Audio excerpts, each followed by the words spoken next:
ఒక AI engine ఎంత గొప్పదైనా దానిని ఉపయోగించి ఏదైనా క్రియేట్ చేయాలంటే దానికి ప్రాసెసింగ్ పవర్ చాలా అవసరమవుతుంది.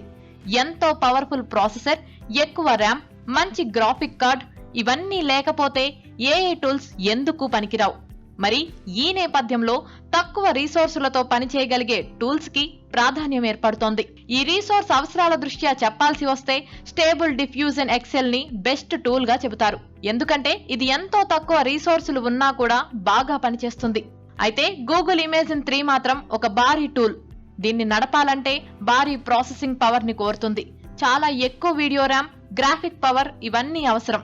ఓపెన్ ఏఐ వాళ్ళ టూల్ డాలీ కూడా ఇంతే, ఎంతో రీసోర్స్ హంగ్రీ. మొత్తం మీద ఈ రీసోర్స్ డిమాండ్ విషయంలో తప్ప Google imagine 3 best AI tool అని అంటున్నారు. టెక్స్ట్ టు ఇమేజ్ టూల్స్ లోనే ఇది కొత్త స్టాండర్డ్ ని క్రియేట్ చేస్తుందని గూగుల్ కూడా బలంగా నమ్ముతోంది.